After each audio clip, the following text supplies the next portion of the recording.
How to have fun anytime, anywhere. Step 1. Go to ChumbaCasino.com. ChumbaCasino.com. Got it. Step 2. Collect your welcome bonus. Come to Papa welcome bonus. Step 3. Play hundreds of casino-style games for free. That's a lot of games. All for free? Step 4. Unleash your excitement. Woohoo! Chumba Casino has been delivering thrills for over a decade. So claim your free welcome bonus now and live the Chumba life. Visit ChumbaCasino.com. No purchase necessary. VGW Group. Void where prohibited by law. 21 plus. Terms and conditions apply.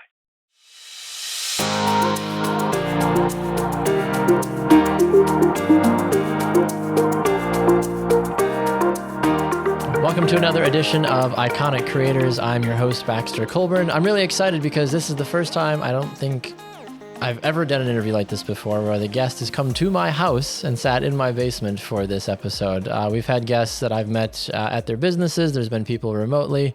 And I've interviewed people in a lot of different places throughout my career, but this might be the first time I've ever had a guest say, "Oh, I'll come to your house if you're okay with that." And I'm like, "Sure, let's do it." So I'm really excited about this one because I finally get to kind of nerd out a little bit more when it comes to video. We've had some awesome guests on the show the last couple of weeks, but today is the first one that I would say is the true video connoisseur. And maybe he doesn't use that name. Maybe he does, a connoisseur, but he's one of the co-owners of Spartan Media Works in Green Bay, Wisconsin. It's a good friend of mine. It is Dane Van Vondren. Dane, welcome to the podcast, sir. I just want to start. I was invited to your house.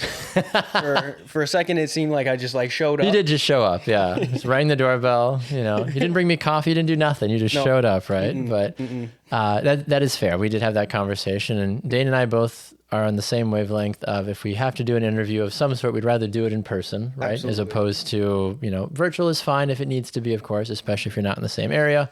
But if you're in the same city or pretty close, we live pretty close to each other, why not just get together and get it done, right? So makes it more fun, more personal, I would say in that regard too, right?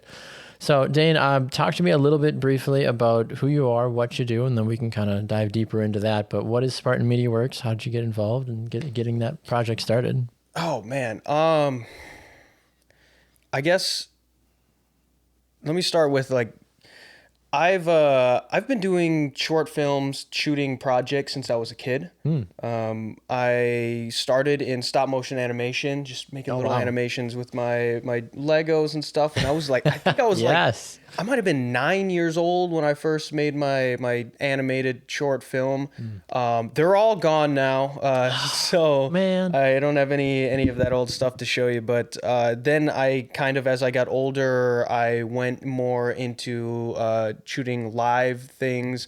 I shot a documentary on the behind the scenes of my middle school musical, which was probably a big stepping stone in my life. I learned a lot. I made a lot of mistakes. And most importantly, though, I learned that through those mistakes, despite all those mistakes, I wanted to keep going with it. I liked the difficulties. And fast forward to high school, I got into a video production class. And that's where I met my business partner, Trevor. Okay. Him and we always kind of clicked when it came to ideas. We always had the same sort of ideas. We were always on the same page of where we want to go and how we want to go about doing things when it comes to video production. And we entered into a contest where we had to shoot a driving commercial, like a texting and driving commercial. In high school, and we ended up placing, and we won a lot of money for a high schooler. Wow. Okay. And then COVID hit, of course, and but there was a bit of a silver lining, because when COVID hit, I think everybody was kind of in the same position where they were like, okay, stuff's getting serious. What do I really want to do now? Yes, I heard that from true. a lot of people, and Trevor and I asked the same question, and we went, well, we really enjoy this industry. We really enjoy this art form. Let's try to do this for a living. Yeah. And flash forward, I think 5-6 It's been about, COVID was almost 5 years ago now. Yeah. 5 years into the future now, and we're still doing it. And it's been a lot of fun. Every project's been different. That's the thing that I love about it. And we're only getting started from what I can tell. We've had a lot of challenges. We've had a lot of bumps in the road, but we've had a lot of super cool experiences that not a lot of people get to do. I'm curious, and maybe I don't know if I know this about you or not. Did you end up going to college, or did you bypass that to run the business full time? No, actually, I went to college at NWTC. Oh, you did? Okay. For digital media tech, and I actually graduated last year. So I was running I was running the business while we were in college. Trevor and I were both in college together. So high school and college together. Okay. Got it. Yeah. Actually, he spent a year in Milwaukee film program. Oh, wow. Okay. While I was still here, and it's funny because we still kind of had that dream to work together, but like we were like, I don't know if it's gonna work. Right. But I mean, we were still hustling. I mean, I remember Trevor. I would be scoping out, clients to get, and then we'd get a project, and then I would contact Trevor. He'd be the first one that I talked to. Yeah. And then he would drive all the way from Milwaukee to go shoot this project, and then drive back, Wow. edit it, deliver it. And yeah, I mean, because he and I, like I said, we were the only people that were always on the same track. And I mean, the dude is skilled. Very much too. so. Yeah. There's a lot of people in our industry that don't see the videography as like a craft or as something that they can constantly improve on. Yep. I often find that a lot of people just get to a point where they're like, just shoot it and then be done with it, and there's no like room to improve. And Trevor and I have never been like that. I mean, we are sometimes perfectionists, but I think in the long run that helps a lot for our projects, because we cannot do a project just to do a project. It's always got to be the best. Absolutely. And I think that speaks to the character, right, of what you and Trevor do, and that I think speaks to the character of your business as well, right? Like nobody would, in theory, want to hire you to just do something, half-ass, right? Like you do it because they know that you're really good at what you do. I'm curious from your perspective, as you guys were going along, right? You're a little bit younger than I am, and I'm not that old either, but you're a little bit younger than I am, right? Like going through, this was always the plan? There was never like, oh, well, this is fun, and if it doesn't work out, that's okay. I can go be a doctor or go be in marketing or whatever. Like this was always what you guys wanted to do, or you specifically wanted to do? I know for me, I've had two options, and I always say this because it's so weird, but I come from a long line of military guys too. Oh, okay. So the original plan was, well, I always had two options. It was either I'm going to pursue this, or I'm going to join the military and go down that route. Sure. And two very different paths. Yeah, and that's the funny thing about it is like I grew up with military guys, and then I grew up also like being a film geek and stuff. And wow, both of those communities are completely different. Oh my gosh, dramatic. Yeah. So like the choice was very, very strange for me, because I had to pick like these drastic paths that don't ever intercept ever. So, but I decided this path, but I do have a little hint of that the older path, because I love working with like veterans and veteran nonprofits. Yes. Yep. Yeah, we shot a documentary on the story of a veteran for one of our first like big breakout projects. Okay. And I don't think we would have been able to do it to the level that we did it if it wasn't for the fact that I grew up around those people, and I understand not only how to listen to their story, but like how they tell their story. that experience matters, right? I mean, that's why I feel like anytime I do a shoot in the sports world, I'm always like, I know what to do here, right? I played the sports for such a long time, and to be in that industry, it's almost like a home game, right? Anytime you walk into the shoots like that you've got that background. But that's interesting about the military side. I don't think I knew that about you. It makes sense in a sense based off of just how you carry yourself and just how detailed you are with everything, right? You kind of got that military style a little bit to you. You wear a lot of greens and blacks. Yeah, I'm wearing right? Like, OD you know, it just happened to work out that way. But I'm really curious about the name. How did you come up with Spartan Media Works? I love hearing how companies name themselves. Oh man, it's not a flashy story. I was trying to come up with names, and my dad actually came up with it. He gave me a list of 50 different names that he came up with, and he said Spartan Works Media for one of them, and I was like, I love Spartans. I used to read books on like their culture and stuff, and I was like, that's cool, sweet, we're gonna do that. And there was not any more thought past that. Okay. Yeah, there's people always ask me that all the time. It was really I just wanted to get started, you know. I'm the same way. So I didn't name my company either. Somebody that I know that does a lot of marketing work and is just very sharp out in like the Wisconsin Rapids area. I always give her a shout out every time I do talk about it. Her name's Tiana, and I sent her a message. I'm like, hey, like, here's what I'm thinking. I want to do photo, I want to do video. Like, what should I call it? Like, I respect your opinion. You got a ton of knowledge.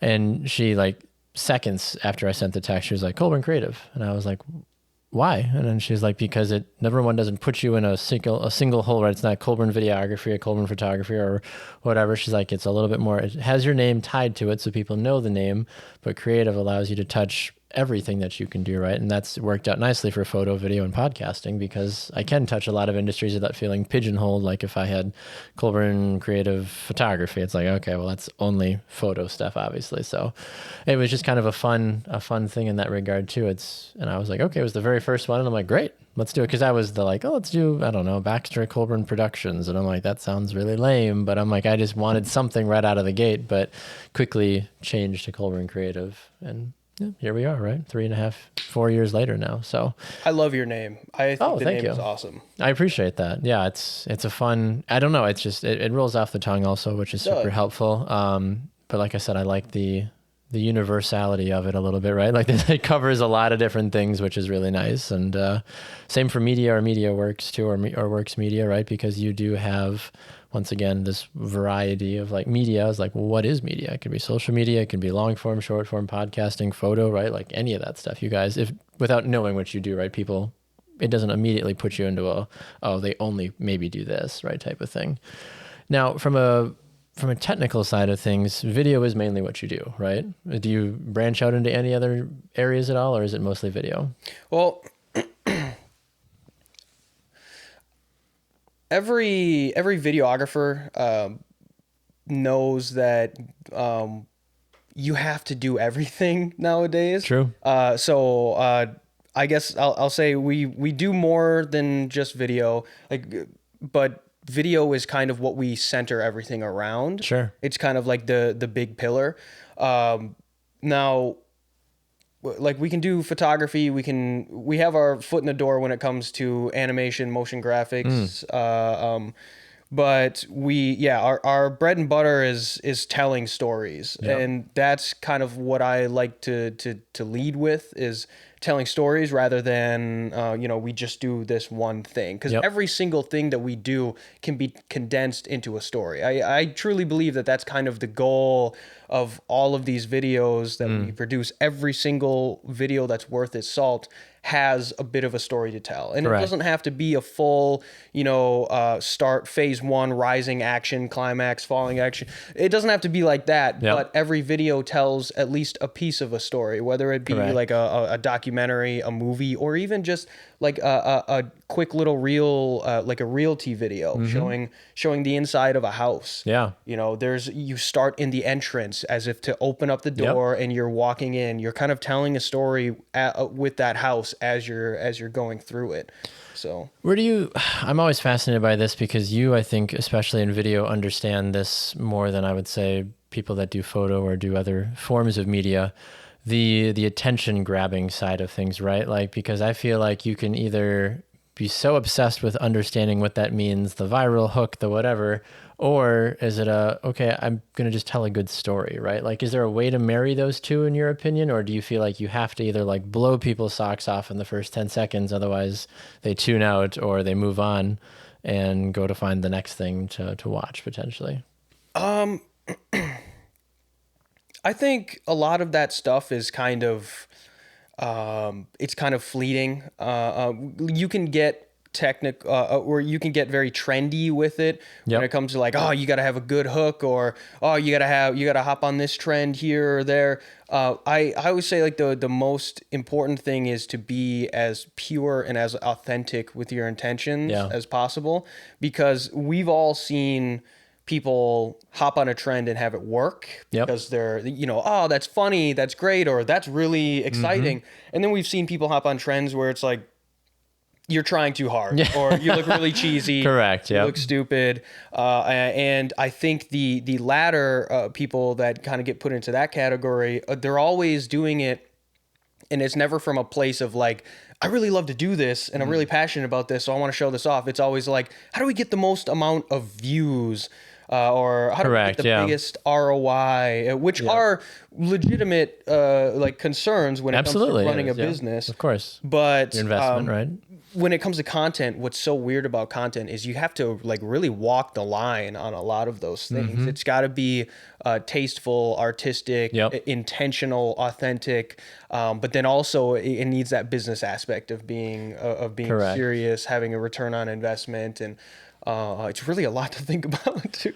It is. And I feel like, and this is maybe just my the way that I look at it. Like when I create for clients, or I create the content that I do, I know generally where it's going. It's mostly going to end up on Instagram. It's going to maybe end up on Facebook. It's always funny to me too, and I don't know if it is to you, that Instagram is now a video platform instead of a photo platform, right? Like when we were growing up or in high school and college, I was like, yeah, you go to the photos on Instagram, like that's all you post. And if you posted a video, it was like, ugh, why is there a video on Instagram? That's weird. But it's funny, especially by the time this comes out, TikTok will have been shut down in the United States as well, which is another wild thing to say, but that's a big video first platform gone, right? So Instagram has really done a nice job of kind of, you know, protecting themselves that way to continue on with that. But Instagram, what I've found is that sometimes the most captivating pieces of content are the ones that look really nice, right? And whether that's a really pretty model, whether that's, you know, a beautiful house, or, you know, I've done stuff before for companies that make really pretty smoothies, right? So it's like that vibrant color that like catches your eye immediately. It might not be anything more exciting than just like, here's a slow motion of a smoothie being poured into a glass, but it's that vibrant color that's like, whoa, like your brain immediately is like, this is different. Like, let's watch this for a second, right? So you kind of talked about it, but like, as you're shooting, are you sitting there looking at the finished product in your head at the same time? Or are you saying, okay, nope, like we're going to figure that out in editing a little bit more. We have a general concept here as we're shooting, right? But like sometimes you don't know what it's going to look like until you're sitting in there looking in, you know, in DaVinci or Premiere and going like, okay, we could maybe do this and change that. And okay, that's going to look really nice like that. At least I always have the end product in mind. And that's just the way I operate. I don't think there's a right or a wrong way to operate, but I always have the end product, and I think it helps me because then I have a direction to go, and because I have a direction to go, then I can be more intentional with my moves. Yes. So we've been recently covering UW Green Bay basketball, and when we show up, they are warming up, and then they're playing the game, and then they get done, and they really do not have any time to tell us, hey, I want to get this or I want to get that. It is entirely up to us. Yeah. So when we show up, we have to be prepared in that Trevor and I will always have conversations of like, this game, I kind of want to try to get this shot or get this shot. I kind of want to put this together here. Sometimes I'll go as far as to pick the music that we're going to use beforehand. Ooh, so then I can go, all right, there's like 3 beats right here that kind of do a quick thing. Maybe we can do a match cut here. But I always want to do that because otherwise, if I show up like unprepared, I've had shoots where I show up with like a very vague reasoning to be there. And I end up finding myself just standing there looking around, going, all right, what do I do? Yeah. And not only do I not feel good because I don't like just standing there. I always want to be Correct. constantly moving, but also I don't think I look good either because I'm standing there they're paying me to be there. And I'm Correct. just And you're standing there for a moment. And Right. So I always want to have the end goal. And yeah. And obviously that's important, and every content creator should, right? You want to be able to know what it is that you're trying to deliver. I've had 2 instances recently where one of them I would say is a much, they're both good clients, but one of them I would say is a better like friend, right? In that sense, right? I have a good relationship. I've done stuff with them for the last 5 years and in various capacities. And I showed up to the shoot. I was trying to get information ahead of time just to make sure that I could bring the right equipment, prep, whatever. And I got a text the day before because I still didn't have like all the information. And the person was like, "Oh, like just come a little bit early and we'll kind of like finalize everything before we start shooting." And I was like, okay. I'm like, okay. I don't know if I like that, but okay. And sure enough, I got there and we spent probably the first like 45 minutes, like putting the final idea together because they didn't really know, because they're like, this is the general concept of why we wanted you to be here today, but we would really like your help to like finish putting it together. And part of me was a little upset because I'm like, okay, we wasted time. We didn't waste time. I was still paid for my time. I still helped them put it together, but that felt like it should have been a conversation another day.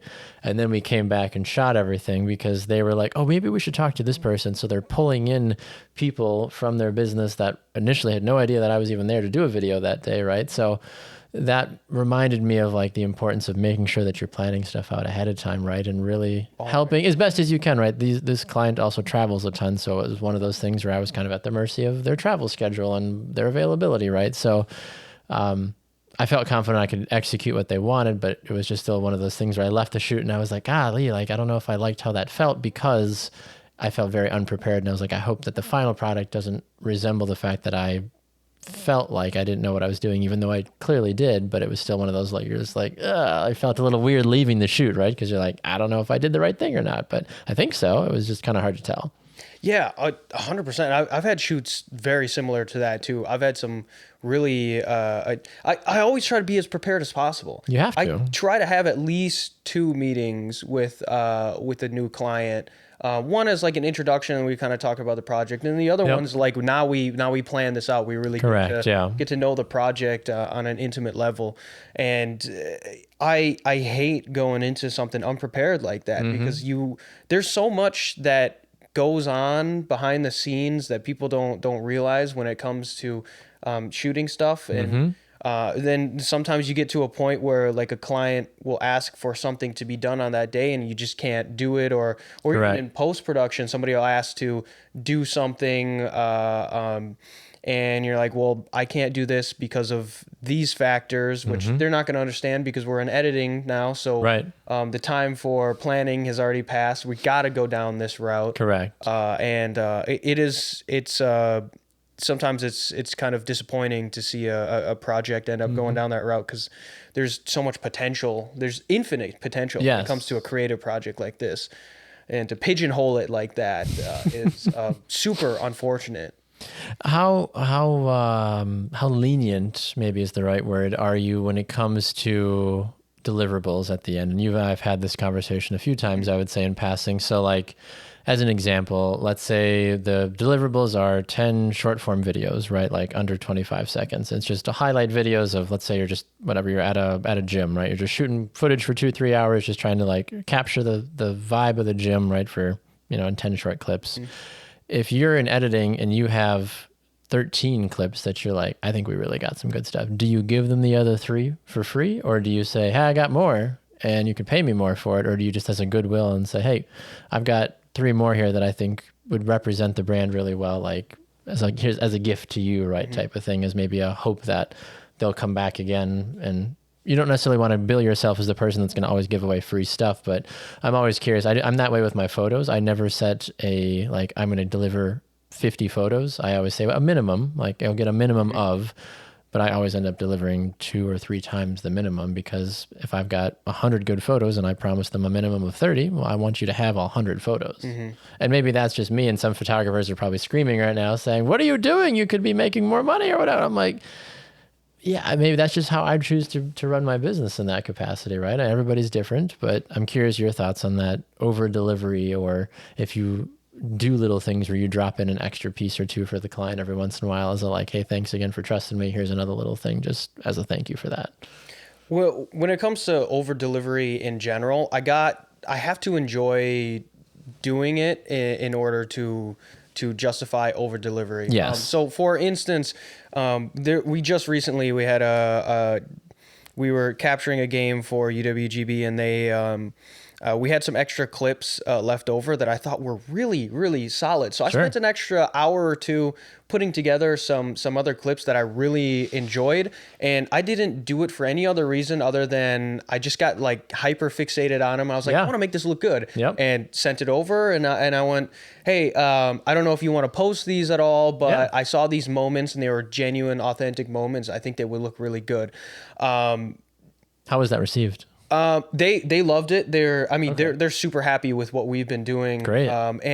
Another factor that I always put in is whether or not this client is a one project and then bye-bye kind of person, or like we're going to be consistently working together. Because if it's one project, then I'm more inclined to kind of, this is one big project. I'm just going to give you what the project needs or requires, and then I'll send you on your way. But if I know that we're working like in a retainer model and where we are working for months on end, I'm kind of more subconsciously, like in the long run, I would like to keep working at this brand and keep picking away at it. So I'm more inclined to or more incentivized to kind of give them those extra deliverables. Just because we're going to be working together on for a long time. Where do you stand on when the client comes back to you? Because I do a lot of vacation rental stuff, and a lot of the times the clients have a social media manager that like promotes their platform or their properties. I get a lot of, hey, we just need you to shoot, don't edit, just give us the colored like single clips, and I'm like, okay, I've done that a couple of times, and it's a weird thing sometimes because you'll go through and you'll pull out. I mean, I did one for a client recently where I think I found 121 short clips from a day and a half of shooting, and they were anywhere from 2 seconds to 10 seconds. Right? This wasn't massive clips, but. And they're like, we just want all the individual like colorized clips that you think look the best, and we want to make different reels. They wanted to make the reels, but they still paid me for all my labor and all the time and coloring and all that stuff. And I was like, that's an interesting way to do it. It almost feels like cheating a little bit because you did like 3/4 of the work. And then you're kind of sitting there going, okay, well, I hope they use the footage well. But it wasn't the full raw footage, right? Like I put my color on it. I did my stabilization effects. I did all the things. So every single clip on its own, I felt like looked really good. So that way, no matter how they used it, I was like, I feel good about this, no matter how you use it, right? Where do you stand on that? I look at it as it's a good way to get out your camera and keep working on your craft and keep getting better. And it's a lot more stress-free too, because you can kind of hand off the project and then you don't have anything to deal with anymore. But when it comes to some certain projects with like brands that I particularly enjoy, I would rather push to have control over it so I can have the responsibility of it. I can take that and then I can kind of work with them more intimately with it. But I don't know. I've done a few jobs where it's just we just need a camera guy. And I just see it as practice. It's absolutely it is. Yeah, that's it. And I think it just depends on what it is, right? Like, and I think the brands themselves think they can save some money. Right? Like, oh, well, you don't have to spend all that time editing. They think they're doing you a favor. And I'm like, I think you're doing yourself a disservice by not having me or my editor that I pay to do this for you, right? Like. I would go 10 out of 10 times that whatever I create is probably going to be better than what you create. And that's no offense to, Susie or Joe, right, that are trying to save a few dollars on their business and do it to the best of their abilities. But I'm like, trust me, like let me and my team do this. You hired me for a reason. Let's finish the project. And it doesn't happen often, but there's definitely been clients where I know that they're trying to like, okay, well, could you take $500 off the price if you didn't do this, or without, like we don't want, just show up and just shoot. And I'm like, I really try to avoid that as best as I can. Oh yeah. It goes back to that preparation thing, or that final product, because when I show up on set, I have the final product in my head. So I shoot for that final product. Yep. If you give it to an external editor, in which I'm not the editor, or I can't give notes to that editor, they don't have the same final product in their head. Correct. So I've just shot for a completely different project than what they're going to try to put together. Yeah. And if your editor is good, then they'll put together a good project. But I would argue that it would be much better if the person who was there was able to have a say in that project and go, I shot this piece because I wanted it to be the opening shot.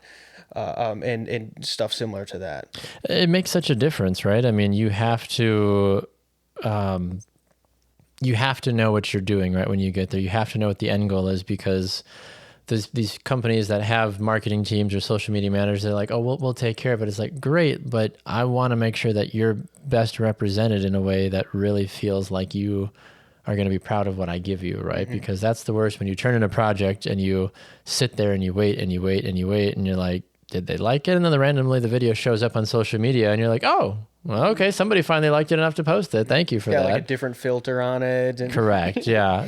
I did a project in the end of 23. I was supposed to be hired to do video and the editing for it. It was a 4-day huge project from a marketing agency. And you and I have talked about this a little bit in the past, but they, halfway through the project, they're like, we're going to have somebody else do the edits. And I was like, okay, but I shot everything the way I wanted to edit it. And they're like, we're going to just bypass that. I was like, cool. Thanks so much for that.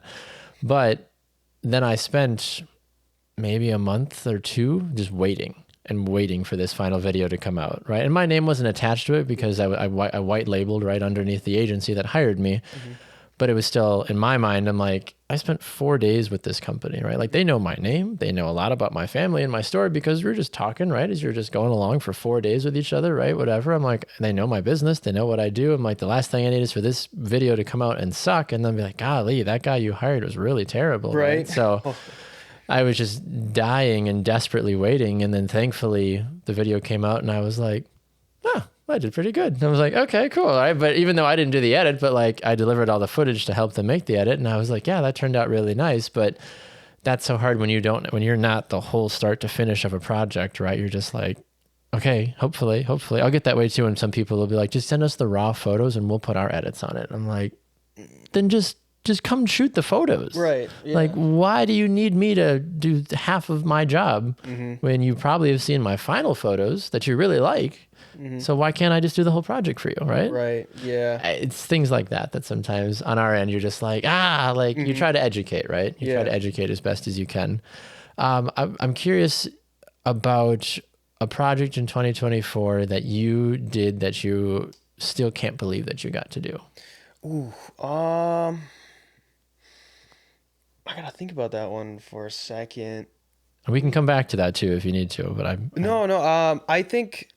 So we did our first TV commercial for a plug light bulb, electric, and they were like the most fantastic people to work with, and it really just like came out of the blue too, because I went to a networking event in which the networking event required you to meet with one person out of that group, and they chose randomly. Yep. And this person that I got randomly assigned to was like, "Oh, this is perfect because I actually need a commercial." And I was like, "Oh, hi!" Don't you love it when that happens? Yeah, that's and then it was so much fun because they were not the they were like, we don't want any boring ideas. And they even told us in the first meeting, they were like, we did not like our previous team that we worked with because they wanted us to come up with the idea.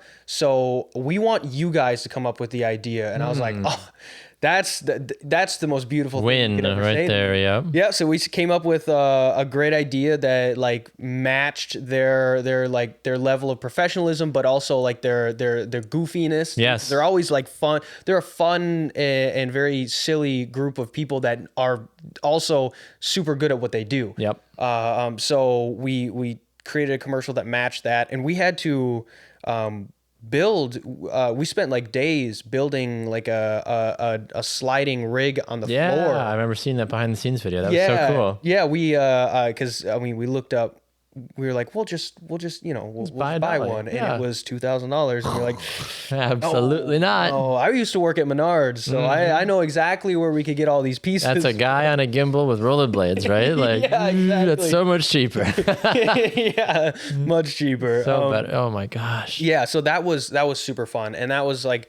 It was like 14, 15 hours of shooting in one day, and we had a full crew and everything. But I mean, it's like shoots like that I like. If I could show up, and I think I actually told my girlfriend after this when I got done with it, like before immediately going to bed and crashing, I was like, it was 15 hours long, but if I could have every day be like that, heck yeah, I'll take that. I don't care how long it is. Yeah, we need more shoots like that.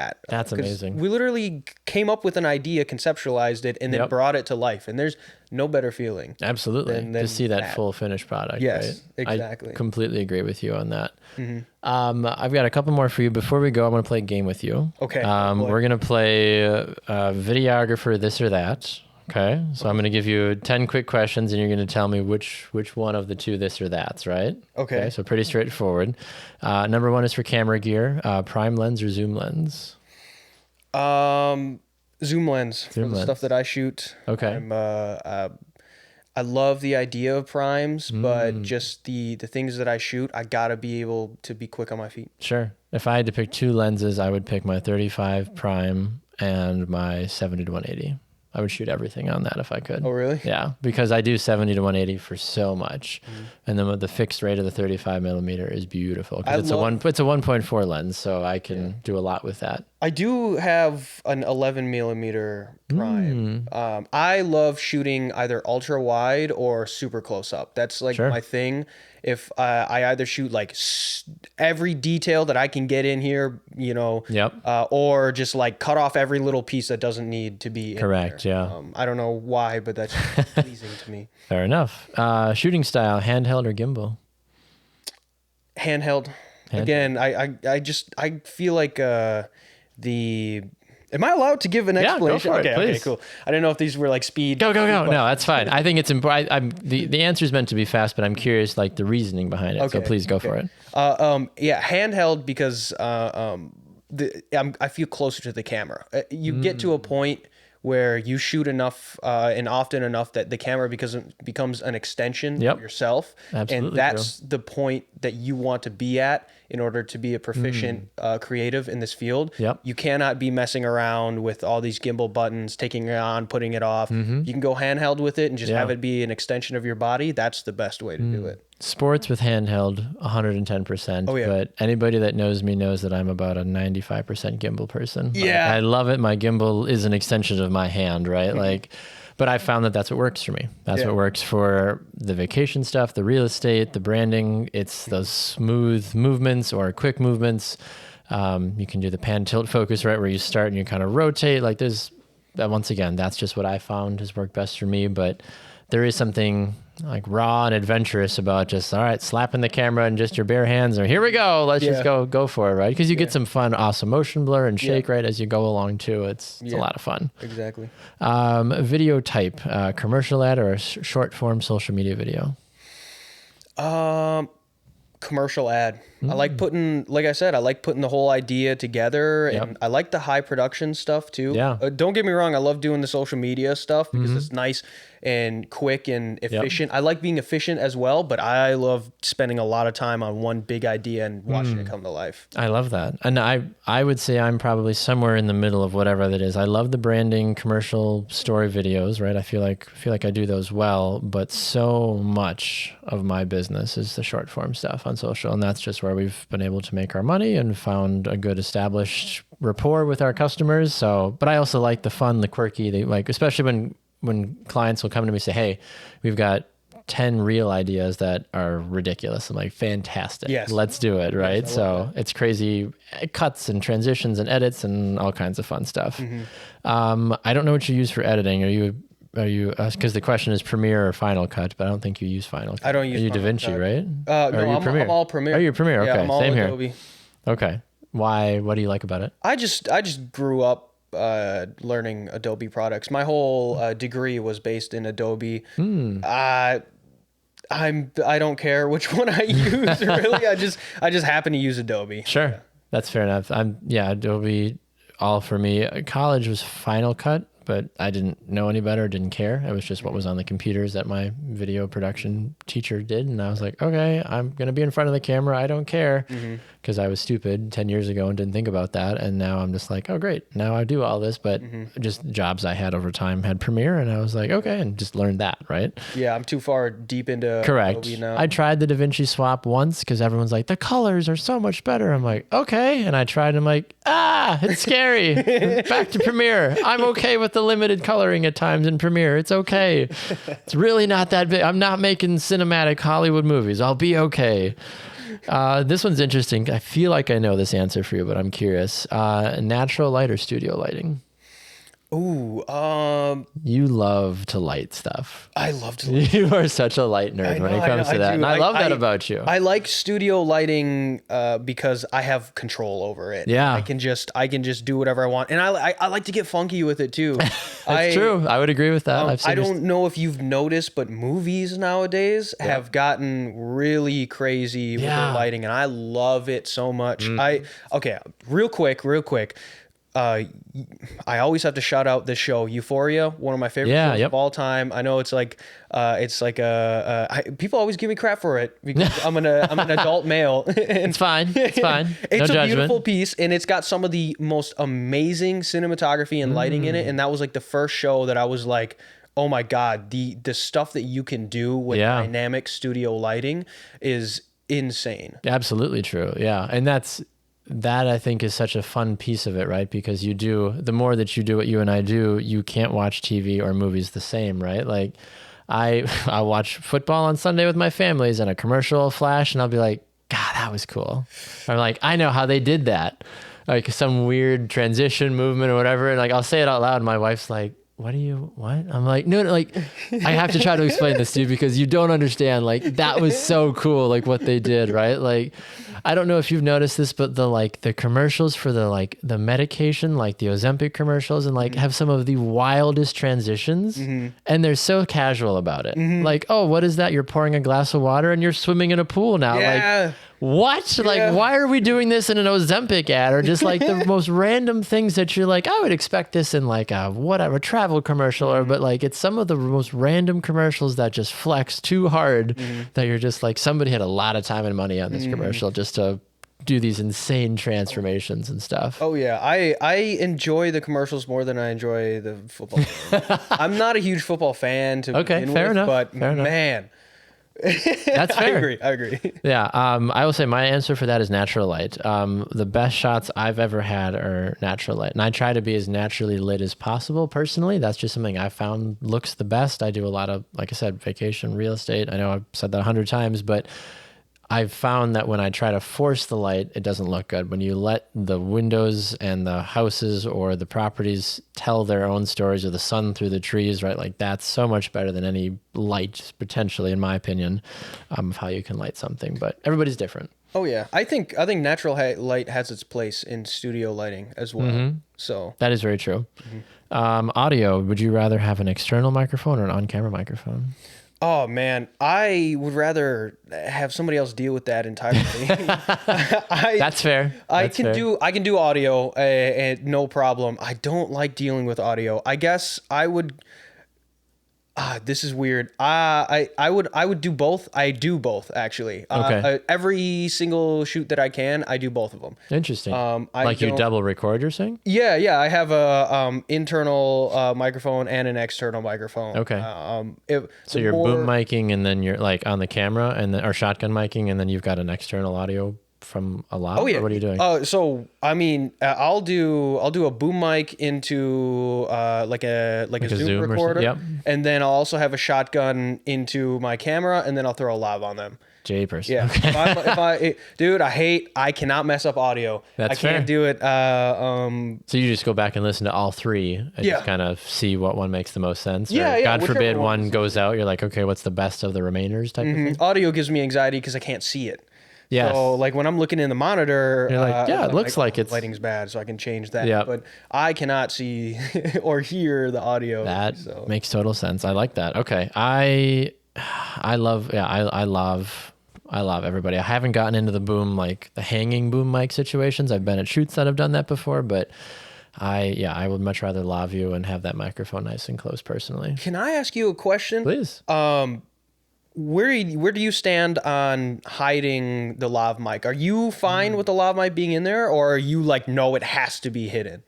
Early on, it had to be hidden, and I've gotten more and more okay with showing it because I've gotten screwed too many times with the right, especially if it's a woman, like she's moving around, like whatever it might be, right? Like they've got a lot of different layers of clothes. Where guys, it's like it's a dress shirt or it's a polo shirt, like there's not anything else, right? The women usually have multiple things or a jacket or other things that I've learned. So I've become more okay with to be as discreet as possible and try to, sometimes I'll tuck it closer up to their hair so that way they can kind of cover it a little bit, but that sometimes gets messy too. So I've become more and more personally okay, depending on what it is, with it partially showing, I guess. I try to hide it as best as I can or blend it in if it's a button shirt on a guy or something, right? Mm-hmm. But I'm okay with showing it a little bit personally. Mm-hmm. What about you? I think I kind of follow that whole thing. Now, if we're shooting like a narrative piece or like a really dramatic like documentary and something, I always try to hide it. Yeah, it takes people out of it. Or boom mic it, right? If you can, and like, pick the audio up that absolutely. Way. But especially if it's for social media, when it comes to social media, I could care less. I really could care less because the viewer doesn't care. Exactly. I would almost argue that we are getting to a point where there are so many lav mics that are being shown to the point where people are just, like just straight up holding it. Yeah, and it's to the point where it's like it's becoming like a staple in like the creative culture of content creation. Very much so. That's almost like sometimes it might be almost better nowadays to show it in some certain situations. Yeah. I've had situations where I'm just gonna hold the microphone and just talk. And at first my filmmaker brain would be like, no, you got to get that out of there. Correct. Yeah. Hide the mic.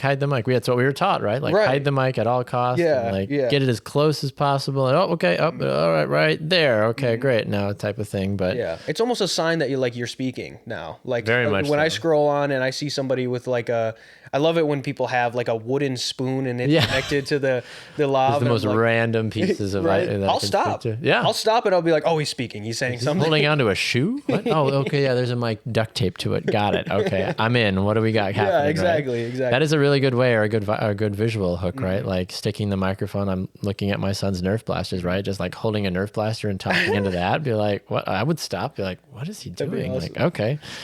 Next question for you. Location. Would you rather do an indoor or an outdoor shoot? Ooh, oh man. Depends on the time of year. Right now, indoor for sure. Okay. But your perfect day, right? Like you have 100% access to all the lights in the world for an indoor shoot, or the sun is going to give you just a beautiful day, right? Like externally. I guess I'd do indoor. Again, it comes down to the control thing, and then audio is way better indoors. Also true. Too. So right. I'll go indoor. Interesting. Okay. So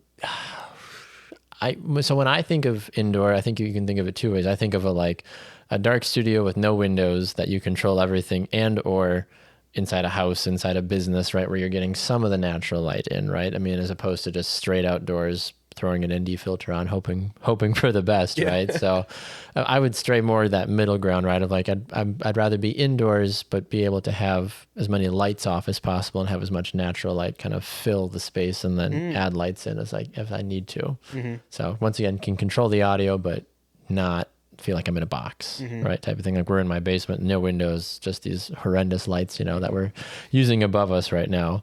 From a look perspective, would you rather that cinematic look or more of that like social media, like, I don't know, not even grungy, but what I'm saying, a little more like unpolished look, right? As a product. I guess I would prefer cinematic, but it really, I think it depends on the project.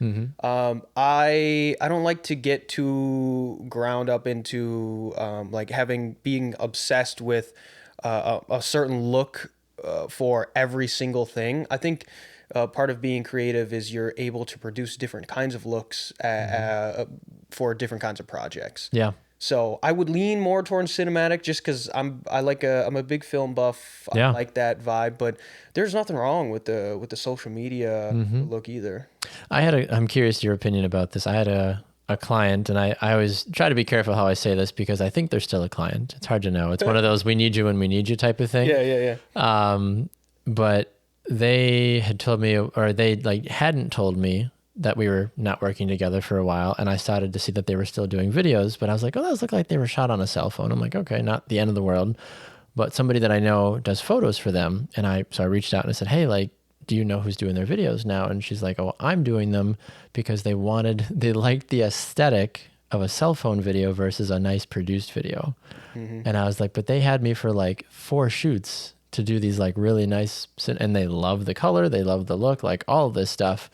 And it just kind of made me chuckle a little bit. I was like, are we so far out of like into this like cell phone content world now that people are choosing that's now an aesthetic, apparently, that people are like, I want the camera phone look. It's not the like 2000s flip phone look. It's like, I just want my iPhone 16 to shoot the content for me now, because you still get decent stuff, but as we know, it's not the same, right? Different size sensor and color profiles and all that stuff. But that kind of floored me a little bit, because I was like, okay, like whatever they want to do is fine. But like, when you hear that somebody is opting to go for that and calling it an aesthetic as opposed to like, oh, we're just going to save money and shoot it on our phone, because they're still paying somebody to shoot for them, but they only want it on a cell phone.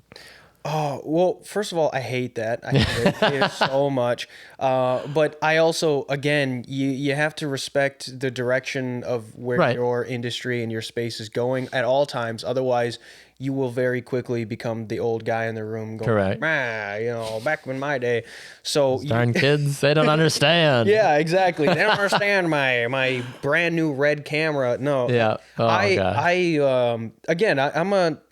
like the cinematic look, me personally, but I completely understand when people say that they want the look like that. But I always say like when you're trying to build a brand, you have to do both. Yeah. You want something that's going to make you look professional and make you look welcoming and make you look like you know what you're doing. Correct. But then you also want that authentic side. So I think when brands do that, what I would tell that person in particular would be, go for it, do those cell phone videos. Yep. But you got to get somebody in there that does something much more put together as well. If you can throw them both down there, you're going to look really, really good. Correct. That means you can do both things. And a lot of times the clients that I do stuff where have like, they've got somebody in-house that does the filler stuff, right? But then that's why they hire me or hire people like you, right? To come in and give them that jolt of professional look, right? And it made me chuckle. I was like, that's an aesthetic now that people are like, no, like that's all we want because that's what's in. I'm like,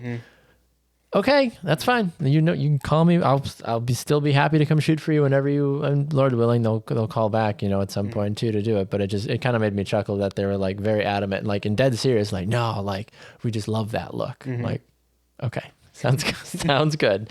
This is an interesting one. We've got 2 questions left here before we wrap up. Would you rather, as a challenge to get like a really awesome shot, would you rather do a one shot in the sense of like one continuous shot, or have the flexibility of like a multi-camera like edit to get exactly the shot that you're doing? So like, you know, whatever, someone's going to pick up the food at the table, hand it off here and walk outside and jump in a pool, whatever, right? Like just like it's one fluid motion, right? Or cut to like get the shot. I prefer the oneer. I love the oneers. I love, I have not done a ton of them, but I love putting them together. And I think if you don't have to cut, you shouldn't. Yeah, I agree. Yep. Yeah. The less you have to cut, the less you should do it. It's just, it's better for the viewer. And the oneer always, it always draws you in more too, when you just don't cut at all. I find myself personally when I watch like a oneer like in a movie or something. Was it 1904? What was that? 1917. Yeah, 1917. Yeah. I literally couldn't have cared less about the content. I just heard that it was. I was like, I just want to go see this, and I was like, wow, okay. Like it was, and a lot of people didn't understand that, but like I had heard that. I think I was in college when it came out, and I was like, no way. I'm like, this is so cool. Yeah. Because it's a lost art, I feel like, right? But those that can do it well, like it's really cool. I'm the same boat as you. I would much rather do a one, and I try to as much as I can. I'm like, yep, like let's get it in one. I will take the extra 10 minutes to say, let's walk it a few times. Like you go here, you come here. When that happens, you throw that and you step here and done, right? Type of thing. And when it happens, it's so much more gratifying than and step and cut and step and cut and cut. And it's like, okay, like I would much rather try to be as fluid and I think that looks way more natural. Oh, right? And so there's a time and place for both, but I'm a oneer for sure. You got to be more intentional too when you do that oneer. Correct.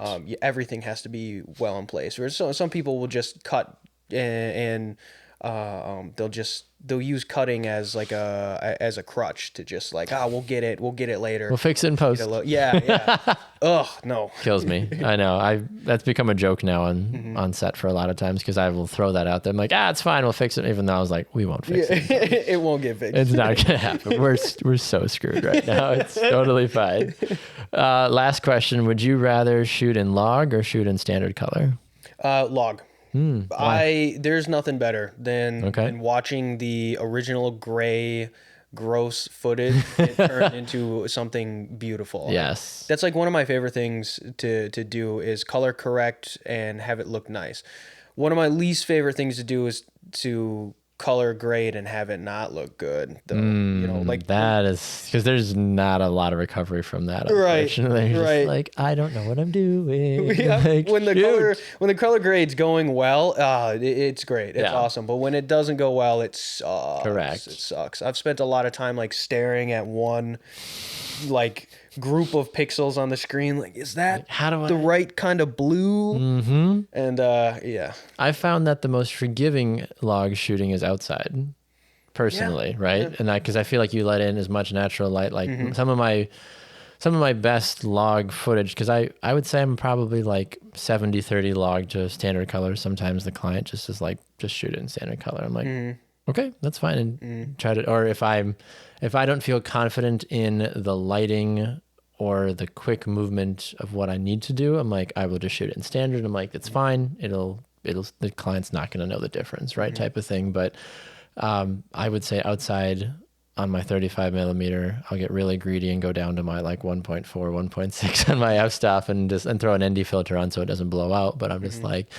I don't know. Some of my favorite shots. I had a video that I put on social media a couple of weeks ago of snippets from when I had some models sitting in a hot tub for a vacation rental, and that was all S-Log, and I was a very quick color grade over the top, but I was like, that looks better than what I saw when I was there. I was like, how does that happen? I remember that shot. That was fantastic. Yeah, thank you. It was nothing fancy. It was just a nice little pan, right? But I was like, I'm like, okay. Like that was like, I sat there, I was like, okay, yeah, I got it. Okay, cool. I know what I'm doing. Like, I love it. It worked out nicely, right? So that's what we do it for. That one little moment where correct. This actually worked. Yeah, right. We don't say that loud to anybody else, right? But we're I know what I'm doing. Okay. I love it. Last question for you before I let you go. I always try to ask this of every single guest: is when you are not working, how do you take care of yourself? What do you mean take care of myself? What do you mean? What do you think I mean, right? Like if you're not working, right? Like, and you're not running your business and grinding and doing all the things that involve business, like who is Dane outside of that, and how do you take care of yourself? Whether that's eating right, taking a bath, working out, what vacations, Netflix, whatever. Like what does that look like to you? How does Dane take care of himself? Fitness is the probably number one. Okay. I do MMA, so that stuff really forces you to stay there and be in the moment. As a business owner, you know that the business is on your mind 24/7. All the time. It does not leave it. I'm laying in bed and I'm thinking about everything. I can't even like wake up, and when people say that they hit their snooze button, it's futile, because the minute I wake up, I start thinking about like, what do I got to do? Fitness is the easiest way that I found that gets you straight out of business, and especially in a martial art where you're like you are getting hit in the face. Yep. You have to be so focused when you do that, or you will get rocked. Yeah, right? Exactly. And if you aren't focused, somebody will bring you back into the focus with a little correct, and then out of focus quick, right? Like, So those are the quickest hours. They go by the quickest because I'm just so focused in, and that's what I feel like I tell myself, like, I have to do it. It has to be done, because otherwise I just get in my own head about things, and I start having doubts about maybe some certain projects. And that's the worst place to be, is starting to doubt yourself and other projects, which happens a lot when you're a creative person, because it does. You have such wild ideas. Correct. And they can all be great. Some of them are dumb. I have a lot of stupid ideas. We all do. We all do. It's okay. But you got to be able to discern those too and be confident about your work. And you can't do that if you're constantly stewing about it. So fitness is probably number one. That's true. I love that. I use this example a lot. I love my wife and my kids so much, but I don't think about them nearly as much as I do my business. Right. And I feel horrendous saying that out loud, because I've thought it 100 times, but I'm like, I'd like to think I'm a pretty good husband and a pretty good dad, but like the amount of space that my business takes up in my brain is exhausting, right? Like, cause you said you have to, and I've talked to people about that. I've told this to my wife. I'm like, if I don't get up and I don't do something for my business today, no one else is doing it, right? Like no one, like that client isn't going to pay their invoice if I don't send them their files, or my editors can't edit if I don't do the work, or whatever it is, right? Like the shoot's not gonna happen if I don't show up, right? Like type of thing. So like, it's one of those things where it's like it kind of lives and dies with you, right? It's not a grocery store that'll just keep running if you call in sick. Like, sorry guys, like there's 50 other people there that'll still serve all the things that need to happen. But it's a funny thing to say, and I feel awful saying that, but my wife knows that too. She's like, cause she can just see when I'm like on the couch and just like, I'm not there. She's like, what's going on? What's your next shoot that you're thinking about? I'm like, yep, like here's what's going on. But she's also that safe space for me. And I hope your girlfriend is for you too, right? Where you can just come home and just be like, I just need to vent. I just need you to listen because this was a hard day, or I hated how I was treated by this client, or whatever it is. And just listens. And my wife is she grounds me, which is so nice, because I'm an extrovert. I'm very up and up and up and up. But then when I'm done, I'm done. And I'm like, nothing else today, please, right? Type of thing. So having that partner is so helpful. And the kids are great with that too, to just being like, great, like you could care, like my kids care what I do, but they also could care less, right? Because they're like, all right, like, but can you come play Star Wars with me now? Yeah. Absolutely. Like, you don't care that I've got 7 clients in my inbox wondering where their stuff is, or I got to plan this shit. Like, I'm like, these 3 hours with you until you go to bed are way more important, and I can circle back once you're in bed. Right. Like, I'll be okay. Yeah. Somebody told me once that your business is a living thing, and you are raising this living thing. That's true. You're growing it. It feels sometimes to me, it feels like. It feels alive. Like it's growing with me. Every single little decision that I make changes it, morphs it into something else. And it's all on me to get that stuff done. Like you said, nothing's getting done unless I do it myself. Yep. that's why I think we're always thinking about it, because we're always, Correct. it's like you want it to grow and develop and be healthy, right? You obviously want to make money. You want to continue to grow your name and recognition in the community, right? Like you're right. If you don't, like it's this small little being, and the more you nurture it and love it, the bigger it gets, right? Right. Yeah. Gosh, I love it. Well, Dane, I could talk to you all day, and we've taken up a good chunk of time here, but I'm really grateful. If people want to get to know more about you and Trevor and your business, what's the best way for them to find your work and to get a hold of you? You can go to SpartanWorksMedia.com or look up Spartan Works Media on any social media and you'll find us there. Otherwise, just look up my name, Dane Van Vondren. Mm-hmm. Can I talk about something really briefly? Go for it. So just my leg here because my leg's falling asleep. So in 2025, one of the big goals that we're doing this year is, at least I am shooting a movie. Wow. That is going to be my big goal for 2025. Okay. And so, I mean, I'm not asking anybody to go out there and try to,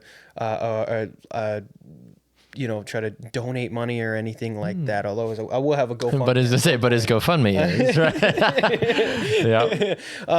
But I just want that to be known. So like, if anybody wants to follow my journey through making a movie, I've been writing it for about a year. There's really not a lot of filmmakers in Green Bay. I know like the only two that are here, and I think that this is an amazing town to do something like this. It is, absolutely. And so if anybody wants to help out or follow the journey, just follow us on Spartan Works Media, and we'll definitely be putting stuff up there. That's awesome. I love that. I also one more thing before we go is I think, and maybe you'll agree with me on this, the concept of, on paper, competing businesses sitting in the same room, supporting each other, and me directly saying, Dane, how can people go find you?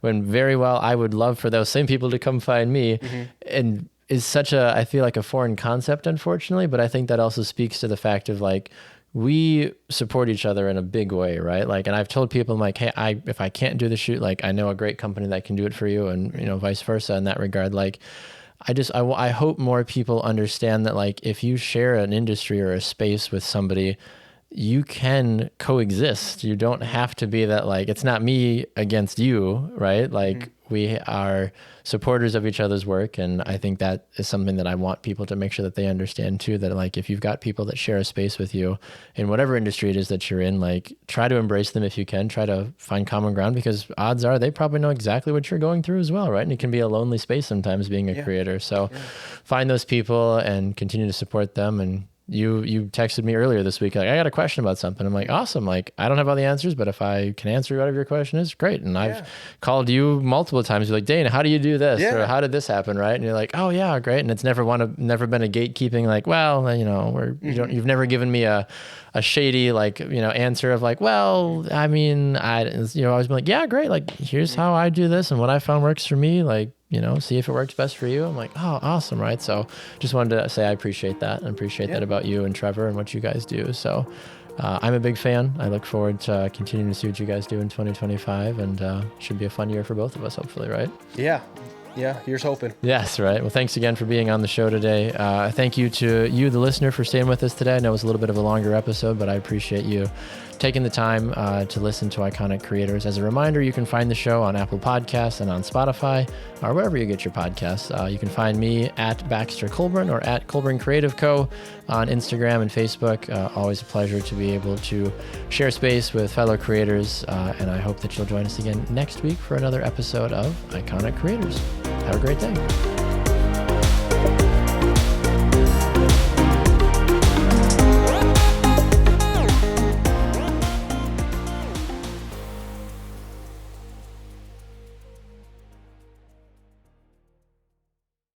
Hello, it is Ryan, and I was on a flight the other day playing one of my favorite social spin slot games on ChumbaCasino.com. I looked over at the person sitting next to me, and you know what they were doing? They were also playing Chumba Casino. Coincidence? I think not. Everybody's loving having fun with it. Chumba Casino is home to hundreds of casino-style games that you can play for free anytime, anywhere, even at 30,000 feet. So sign up now at ChumbaCasino.com to claim your free welcome bonus. That's ChumbaCasino.com and live the Chumba life. No purchase necessary. VGW Group. Void where prohibited by law. See terms and conditions. 18+.